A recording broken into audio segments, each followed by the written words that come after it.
越南絕對算得上是近代史上最忘恩負義的國家。中國給了200億美元援助，派30萬解放軍秘密入越參戰，幫他們打贏了法國人，打跑了美國人。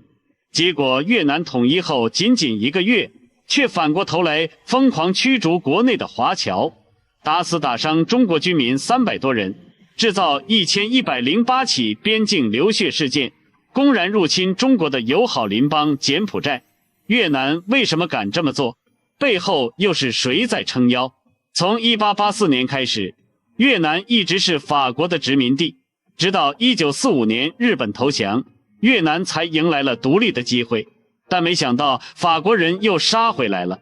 1946年12月19日，法國撕毀與越南的臨時協定，在河內發起總攻，越南開啟了將近10年的抗法戰爭。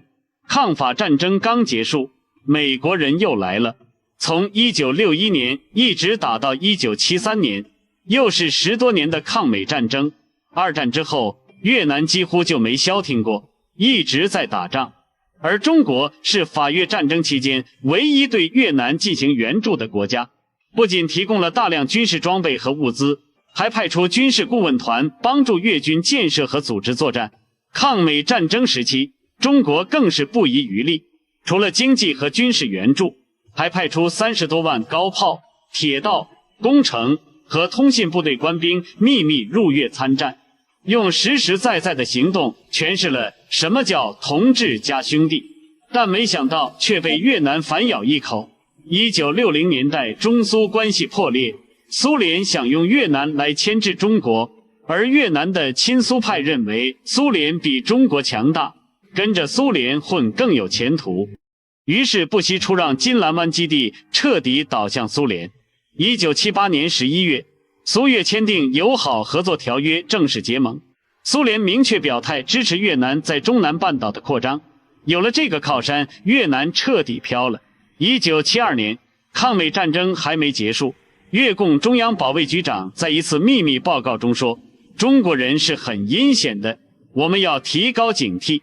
1975年，越南南北統一，李隼集團掌握了最高權力，越南的反華步伐開始加速。